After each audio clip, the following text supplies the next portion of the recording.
قرآن مجید و یا اهل الكتاب لا تغلوا فی دینکم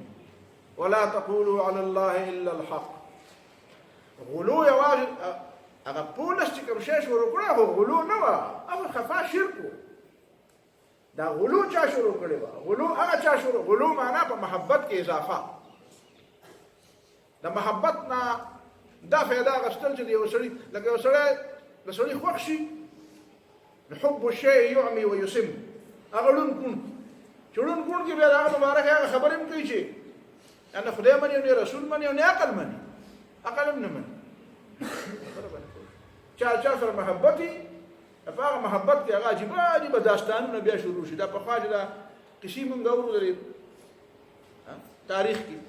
نو چېرته یو لوی مجاهد را پیدا شي نو خلک بیا د هغه مبارک ته یاره وایي هغه وایي الوزي، هغه الوزي وایي هغه باندې زخم کار نه کوي، وایي نه زخمي کېږي. او وایي ګوره تورې پرې دغه کېږي. مونږ چې ماشومان وو خلکو به دا خبره کوله پلان کې زموږ په علاقه کې پیران دي، دا کچ پیر دی او دا غټ پیر دی، دا پیران وایي د باندې ګولۍ اثر نه کوي، تیغبندي کړې ده، تیغبندي کړه ګولۍ پې اثر نه کوي. نو دا د خلکو په دماغو کې دا د بزرګۍ او د عام فطرت نه د بالاتر د سوپر نیچرل یو تصور د خلکو چې دا عام فطرت نه بالاتر دي. بالاتر خلک عجیبه عجیبه خبرې کوي خو څه د کولو څه د کولو نه، مطلب به ته پرې پوهېږي. نو دا چې کوم عیسایان دي دین د دې خبرو نه متاثر شو، نو دین د عیسی علیه السلام په حق کې هغه خبرې شروع کړې چې کومې حقیقت نه وي او کومې خواوشا کې دا ډېرې خلک خبرې کوي نو سړی ته متاثر شي، سړی متاثر شي. یو ځای نه واوري بل ځای نه واوري شل ځله ته خبره واوري ښه پوهه سړی به داسې خبره وکړي بیا ته ورته وایي چې لکه دا خبره کوم دی وه څه خبره مو د ټولو خلکو کوله به دماغ مې نه براله. نو داسې دین متاثر شو. نو یو خو دا غلو. دویم کار دی دا وکړه چې دې ته وکتل چې دا خلک خو به مونږ خراب کړي، دا خلک خو به مونږ خراب د حکومت عقیده غلطه ده، د عوامو عقیده غلطه ده، زمونږ عقیدې به هم خرابې کړي. نو رهبانیت اختیار کړو. څه اختیار کړو؟ ورهبانیة ابتدعوها ما كتبناها عليهم الا ابتغاء رضوان الله. د خدای د رضا لپاره دا کار اختیار کړو. ځکه دلته جنګ کر مقابله نشو کولای. ځکه رسول الله صلی الله علیه وسلم فرمایي چې لا رهبانیت فی الاسلام، اسلام د رهبانیت نشته. یو سړی دی خوا به کلک ولاړ. ان ابراهیم کان امه، او تداوی ابراهیم علیه السلام په یوازې امتو ته لکه په امت پسې به ځم نه. الله تعالی وایي یو سړی مو حدیث کې راځي رسول الله صلی الله علیه وسلم فرمایي تپوس شو د نبی علیه الصلوة والسلام چې من اجود جودا د ټولو نه زیات سخي څوک دی؟ نو صحابه کرام وایي چې الله ورسوله اعلم، الله ته پته ده او رسول څه پته. نو نبی علیہ السلام فرمایي چې الله اجود جودا د ټولو نه زیات سخي الله تعالی. ثم انا اجود بني آدم، بیا نبی علیہ السلام فرمایي د آدم په اولاد کې د ټولو نه زیات جواد او سخي زیمه سخاوت وپېژنه. صرف مال نه خپل جان هم د خلکو د اصلاح لپاره خرڅ کوي، خپل عمر او خپل صلاحیت. او بیا ثم عالم ثم رجل، بیا ما پسې بعد به سخي سوکي رجل هغه کس به عالم علما چې هغه علم حاصل فنشره نو به خور یبعث امیرا وحده امه وحده یوم دی به یوازې په یوازې امیر. ته خو امیر هغه چاته وایي چې خرګلې ورپسې ګڼه ګوره ورپسې. نو حدیث درته دا وښوده دا چې رهبانیت اختیار نه کړې ته امیر چاته وایي؟ خامخا د امیر دپاره پارټي ضروري ده، د امیر دپاره ډله ضروري ده، ډېر خلک وله ضروري دی، تورې تپې وله ضروري دي. نه، نبی علیہ السلام وایي هغه عالم هم امیر دی. نو ان ابراهیم کان امتا، ابراهیم علیہ السلام ته امت وي. دا دې دپاره چې تا نه خوا وشا کله جهالت غالب کېږي نو ته به ګوټ کې نه کښېنې، ته به مقابلې ته راپاسې. نو د خدای په نظ باندې ته امیر نه یې او د خدای په نظ باندې ته امت هم خیر دی که ستا یو ملګری هم نه وي. نو دې خلکو بیا داسې چلو کړو چې دې کم همتي وکړه، ویرېده. د یرې په بنیاد ګوره رهبانیت څه مطلب دی؟ د دې رهبانیت چې سړی لغوي معنا کوي نو څه به کوي؟ مولانا مودودي ډېره ښکلې معنا کړې. هغه وایي دین خوفزدگی یا دین خوفزدگان. دین خوفزدگی داسې دین چې د هغې بنیاد په یره صرف په یاره په تمه نه په امید نه حالانکه شریعت کې خو تمه او امید دواړه او یاره او امید دواړه خو چې تمه نه امید نه او صرف یاره نو دا رهبانیت یا دین خوفزدگانو دا دین د هغه خلکو دی دا د هغه خلکو طریقه ده چې کوم یریدلی دي یا د دې دین بنیاد په یره دی او یا دا دین د هغه خلکو دین دی چې کوم خلک یریدلی دي نو دین خوفزدگی یا دین خوفزدگان نو دې خلکو او یریدل چې که دا خلک موږ سره ملګري نشو موږ یې نشو سمولی نو دی به موږ به د ځان سره ملګري چې موږ ورسره ملګري شو خو غرق به شو نو بیا یې طریقه دا اختیار کړله چې بیا یې هر څه پرېښودل او لاړه غرونو ته صحراګانو ته غارونو ته ننوتل دې غارونو ته په دې ننوتو کې بنیاد دنیا حاصلول نه و بلکې بنیاد یې څه و چې جهنم نه لاړل خوفزدګي څه به ده دا خلک به موږ جهنم ته واچوي که نه دې نه یارېدل چې دوزخ ته به لاړ شو د دې ملګري شو دلته پاتې شو خو دا هم دوزخیان کوي ځان سره دا دوزخیان دي موږ هم ځان سره دوزخیان دي نو زه چې د غرونو ته لاړ شو د غارونو ته لاړ شو خپل دین بچو نو دا خبره که تا باندې داسې صورتحال راشي چې ته پوهېږې چې زه خلک نشم بدلولی خلک ما بدلوي نو بیا شریعت موږ له بیا باقاعده سټپ بای سټپ یعنې درجه به درجه یو طریقه جوړه کړې اول دا خو د ټولو نه زیاته طریقه دا ده چې د هر چا سره داسې ډېره ناسته پاسته مه کوه د علامه اقبال هم کله کله وایي دا قرآن او سنت ډېر وایي او د علامه اقبال پکې وایي مولانا مودودي ورسې دې دپاره وایي چې په قرآن او سنت دی پوهېږي خو د علامه اقبال پکې وایي دی په دې فارسي کلام کې د یو پورا یو چپټر دی په هغې کې دی پیر او مرید ځان ته مرید وایي مولانا جلال الدین رومي ته پیر وایي نو دی په خپله د پیر نه د مرید نه یو جمله وایي په خپله یو شعر وایي مرید یو شعر نو بیا د پیر جلال الدین رومي د مثنوي نه یو شعر راوړي وایي مرید له پیر داسې جواب ورکړي نو په هغې کې یو شعر ویلی دی چې پیره دا راته ووایه چې د هر چا سره کښېنم پاسم که ځان له ګوټ کې کښېنم مطلب یې دا دی چې ګوټ کې کښېنم که خلکو ته جلوت اختیار کړم خلوت اختیار کړم که جلوت اختیار کړم نو پیر رومي ورته وایي چې ګوره د خلوت او د جلوت په دې منځ کې یو بل شی شته د خلوت او د جلوت په دې منځ کې یو بل شی شته وایي بل شی څه شی دی وایي چې کم خلق هغه د ستا د ناستې قابل نه دي د هغې نه ځان رابند او چې کوم خلک ستا د ناستې قابل دي نو د هغې نه ځان مه جدا کوه هغې خلکو نه ځان مه جدا کوه چې کوم خلک ستا د ناستې قابل دي او د هغې خلکو سره مه یوځای کېږه او دا دواړه خبرې ورته پیر رومي چې کړي د قرآن او سنت نه اخیستې دي قرآن کې سورة کهف کې وایي که نه واصبر نفسك مع الذين يدعون ربهم بالغداة والعشي واصبر نفسك نو دلته یې ورته وښودل که نه چې داسې خلک شته چې یدعون ربهم هغې سره ځان وتړ هغې د مجلس نه ځان ولا تعد عیناک عنهم ولا تعد عیناک هم په دی کې شامل ده ولا تعد عینیک نه دی رسول اصل کې معنا ته بدله کړي ولا تعد عیناک وادې نه وړي ستا سترګې ماړه و سترګې معنا نه ده ماړه و سترګې ځکه چې ماړه ورته ووایې خو عیناک دې مفعول کو مفعول خو منصوب وي نو دا خو مرفوع دی ولا تعد عینیک خو نه دی ولا تعد دا نهی ده نه دې وړي په معنا کې نفي کوه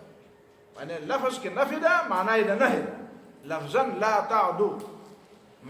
لفظا نفي ده معنا یې ده نه دې وړي سترګې ستا نه دې وړي سترګې نو سترګې د فاعل عیناک مفعول مرفوع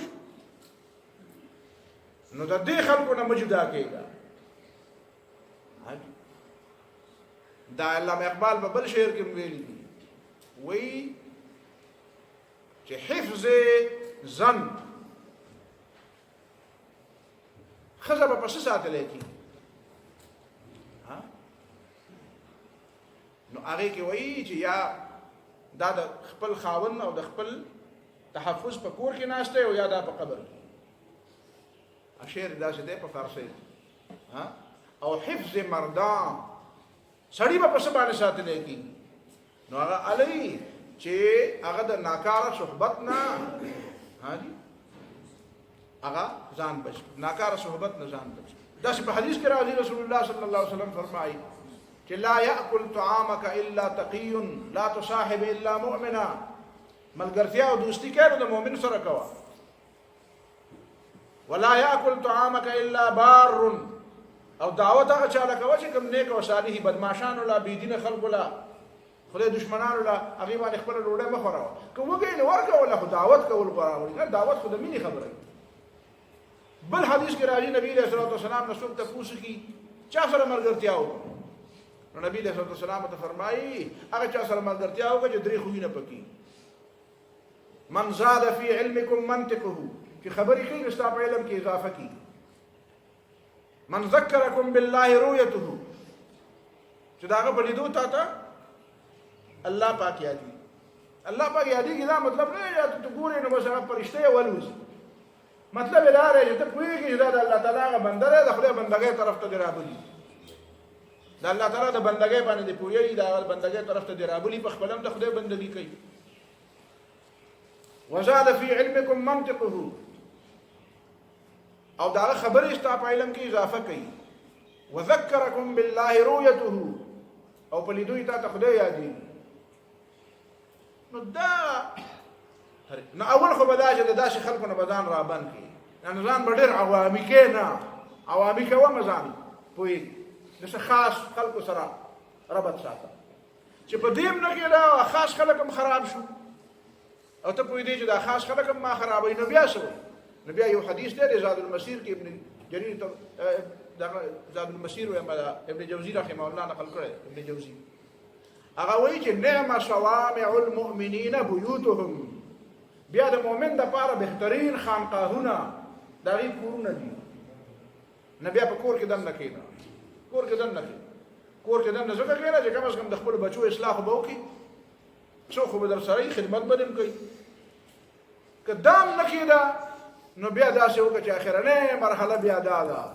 چې بیا بیزي ځان له واله او چېرته د غر سر ته ځه چېرته شړې ته ځه نو هغه بیا مراحل دي مراحل نو بهرحال دې خلکو خو دا خلکو برای راست لاړل هلته غرونو ته غارونو ته لاړل نو په دې باندې زمانه تېره شوه او خلکو وکتل نو دا نسل غرورو یاره جي دلته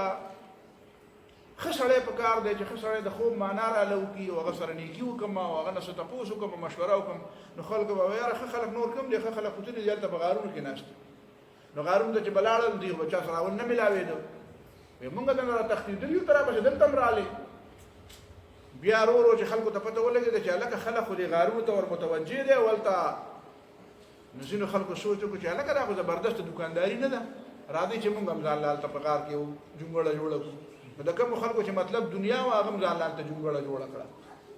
نو که ګیره پکې غټه پرېښودلو نو هغه هم ورته ګیره غټه کړه که پټکی پکې په سر ولو نو هغه هم ورته پټکی په سر کړو که کمیس ورته اوږد کولو نو هغه هم ورته کمیس اوږد کړو که هو کولو او غټې غټې تسپې وې نو هغه هم ورته پیدا کړې نو بیا د رښتیا او د دروغو او د ښه او د بد پته نه لګېده نو بس هلته بل غار نور غارونه هلته جوړ شو چې جوړ شو نو بس خلک هلته لاړه ممکنه څه به پکې په ښه نیت هم تلي خو بیا ورور خراب شو قرآن چې وایي که نه فما رعوها حق رعایتها هغه شی بیا راټینګ نه کړ د دنیا نه خو خلک وتښتېدل خو چې دنیا پسې هلته غار ته لاړه نو بیا ورته ټینګ نه شو نو بیا خبره دونه حده پورې لاړه چې بیا په دې غارونو کې دا اوسېدونکي بیا دونه حده پورې لاړه چې دنیا د ټولو نه زیاته بیا د هغې سره جمع شو چې د هغې سره جمع شوه نو بیا د هغې نه یو مستقل مذهب جوړ شو د کلیسا مذهب کلیسا ته جوړه عیسی علیه السلام کلیسا نه وه جوړه کړې لنتخذن علیهم مسجدا یعنې دغه ګمراهۍ په ابتدا زمانه کې د جومات خبرې وې جومات او مسجد ګوره لنتخذن علیهم مسجدا هغې ورته کلیسا نه به ویلې مسجد یې ورته ویلې خو بیا ورو خبره دې ته راغله چې هلته د هغې ځان له مذهب شو نو د هغې نه کلیسا جوړه بیا په کلیسا کې دننه خادمان شو په کلیسا کې دننه بیا د کلیسا یو لوی نظام شو د ګرجې یو لوی نظام شو د چرچ یو لوی نظام شو د چرچ نظام دونه شو چې هلته بیا دونه مال او دونه دولت جمع کېده چې بیا د حکمرانانو به کله ضرورت راغی نو د چرچ نه به قرضې غوښتې. نو دا دواړه دوه متوازي قوتونه جوړ شو. چې متوازي قوتونه جوړ شو نو د چرچ والا په ذهن کې راغلو چې یاره دا مونږ هم کېږي چې پیسې را سره دي او قوم هم را سره دی. قوم خو ورسره او د زبرګۍ مطلب یې دا دی په زبرګۍ هم قبضه وه، په مال او په دولت هم قبضه شوه. چې په دې دواړو سړي قبضه وي نو بیا اقتدار ولې نه اخلي؟ نو بیا د چرچ او د حکومت په منځ کې رسکشي شروع شوه. رسکشي شروع شوه. آخر کار چرچ او حکمرانانو په خپل منځ کې صلح وکړه. پوپ قیصر او د پوپ په منځ کې صلح راغله. چې صلح راغله نو هغې مطلب دا چې څه کارونه به ستا وي هغې کې به زه ګوتې نه وم او څه به زما وي هغې کې به ته ګوتې نه وې. صلح وشو. دا صلح د څه زمانې پورې روانه وه. آخر کار داسې وشوه چې د چرچ والو ډېر لوی قوت حاصل ځکه چې هلته اقتدار ورسره صلح هم وکړه. ظاهره خبره چې حکومت او اقتدار د چا سره صلح کوي نو دې معنا ده چې په قوم کې خلک وایي دا وایي د دې نه حکومت هم د دې خیال ساتي چې حکومت خیال ساتي خو دا لوی خلک. آخر کار هغوی دونه حده پورې بیا په حکومت کې عمل دخل شروع کو چې بیا به دا قیصر به هغوی معزوله کوم. دا قیصر چې دی دا مرتد شوی او که د عیسایت ډېر زیات تاریخ ګورې ټول تاریخ درته نه یم خو تا په دې اوله جمله پوه کوم چې دا مسله څنګه ورانه شوه او څنګه داسې را روانه وه. نو په قیصرانو کې او د روم په سربراهانو کې په حکومت په سربراهانو کې داسې خلک هم وو چې به د دې پوپ نه او د دې مذهبي سربراهانو به دا نه یېرېدل چې د ځینو خلکو بادشاهي په دې ختمه کړې ده. وایي دا هر سهار مخ لاس اینځي. وایي دا مخ لاس اینځل خو د مسلمانانو کار دی. دا جوړ پړه کې چېرته مسلمان داسې خلک هم په ختم کړي دي چې وایي دا کتاب ګوري. وایي دا کتابونه کتل خو د مسلمانانو کار دی. دا جوړ چېرته پټ مسلمان نه چېرته. نو کتاب کتل، پاکې جامې اغوستل، صفا جامې اغوستل، د دې خلکو جامې د دې عیسایانو تاسو ته پته د امریکا دا خبره په خبره پسې یادېږي بیا اوږدېږي. د امریکایانو چې د امریکا قبضه کړې ده د ریډ انډین نه نو تاسو ته پته ریډ انډین چې د امریکای اصل باشندگان خلک دي په کروڑونو وجلي دي. دا اوس چې کوم امریکایان دي دا یو ځای بل ځای نه تللي راغلي. دا ارګجه غوندې قوم دی. نو هغه ریډ انډین نه چې بلې تپوس کو تاسو دي په منځ کې جګړه وي دا تاسو به دا جګړې بایللې ولې وایي بایللې به ځکه د عیسایانو نه به دونه بوی خطه دونه بوی چې موږ د دې د تورې نه نه وتنګو خو چې دا به په فوج را مخامخ شو نو سکاډ ډوزې به تتلې چې موږ به دا ځای پرېښود د دې بوی ته موږ ټینګېدی نه شو. وایي بیا هم سوچ وکړو دې څه علاج وکړو. نو د هغې علاج دا وکړو چې بیا به د ګلابو پاڼې او د مختلفو ګلونو چې تیز بویونه به وو تیز بویونه به د کوم ګلونه وو نو د هغې ګلونو هغه پاڼې به پرې خپلو سپېمو کې ورمنډلې وې چې د ده د دې بوی نه تنګېږو. نو هلې ته ځینې علاقې بچ کړې او دا موږ ته نن وایي صفایي پکار ده. او خو په شړه کې بغیر د نور نه لوی شوي دي په دغه کې په ساله سوري نو ځکه سپین دي. نو دا خیال دی چې دا ځکه سپین دي چې دا لامبې ډېره دا بدې ورځې نه سپین دي. بهرحال خبره مې دې پورې کوله چې دا ګندقه ده. نو دا قیصر معنی دا پوپ غالب راغی. دا انکویزیشن چې دا د سپین تاریخ چې ته لولې د غرناطې او د قرطبې تاریخ چې ته لولې نو تا ته یو لفظ راځي انکویزیشن معنا ده مذهبي عدالتونه. مذهبي عدالتونه به مذهب والا به باقاعده سرکار پته نو خبر مذهب والا به خپل عدالت لکه دا مرتد دی او دا ګمراه دی دا سزا ورکړي. په ژوندوني د خلکو نه شرمن ایستي دي خلک ورته ورچولي دي. دا انکویزیشن په حقیقت کې د عیسایانو مذهبي عدالتونه و چې دا د خپل عیسایانو لپاره را جوړ کړي وو چې څوک به پای کې ګمراه شو هغې ته به دا سزا ورکول. بیا وروسته د مسلمانانو لپاره هم دا عدالتونه په غرناطه کې بیا د مسلمانانو سره هم دا کارونه شروع خو بنیادي طور د انکویزیشن دا دور روانو آخر کار په 17 صدۍ راغله 18 صدۍ راغله چې 18 صدۍ راغله نو پای کې د ساينس او د مذهب په منځ کې او د ساينس او د عیسایت په منځ کې جنگ شروع شو. هغه زمانہ کې عیسایان ډېر زیات خلک د ساينس د علم په وجه باندې هغه هم سېزلي دي او هغه هم وجلي دي. دا کشمکش روانو آخر په دې کې به د ساينس والا غلبه پراله او هغې دومره حده پورې وکړه چې دا مذهب بالکل یو ګوټ ته کړو. دې ته وایي چې تاسو دا مذهب د دنیا سره د چلېدو نه دی لهذا تاسو ګوټ کې کښېنئ. او د سیکولرزم د دې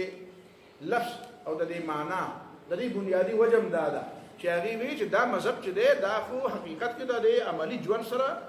دا سمون نه خوري لہذا مذهب د سیاسياتنا د معاشياتنا د اجتماعیتنا د عام اجتماعي معاملاتو مذهب به دخل کې ځکه مذهب مسلې را پیدا کوي مسلې جوړي نه مسلې حل کوي نه مسلې را پیدا کوي نو دا اوس د دې بدبختو عیسایانو دا وکړل چې کومه خبره دي د رومیانو نه او د مصریانو نه او د نورو خلکو نه غوښته وي د پولیس چې کومه خبره وي هغه دې ته د مذهب خبره ښکارې دي هلکه دا هغه په عقل کې څه توجیه نه کېده نو د خلکو په دماغو کې دا رااله چې مذهب په خپل څه شی نه دی دا مذهب په مختلفو وهمونو د واهیات او د وهمونو مجموعه ده نو هغه دا خبره په اسلام باندې مصیبلای کوي و اسلام هم د عیسایت په شان دی یو مذهب دی د دې وجه نه هغه ته د مذهب نوم نه دی الله تعالی دا تاسو چې ما پرونه وی چې کان چې وی چې هیومن رائټس معنا دا ده چې د هغه چا حقوق موږ منو چې کوم بنده نه وي نو دا هغه په دماغو کې هغه د عیسایت د بندګۍ را تصور چې بنده خو دې ته وی لکه د عیسائی چې دی اته دین نه خبر چې د اسلام ازادي اسلام چې کوم انسان لکه ازادي ورګي هغه په حقیقت کې د شیطان د بندګۍ نه ازادي ده دا ته چې کوم خبره د انسانيت کې د دینه بهترین تصور د انسانيت قران او سنت پیش کړي نو هغه بیا د اسلام په عیسایت باندې سکو هغه په ور قیاس کو نو خبره مې د دې لپاره کوله چې دا لا تتبعوا اهواء قوم قد ضلوا من قبل واضلوا كثيرا وضلوا عن سواء السبيل دې مسله یو خبره بل ځین کې کینوا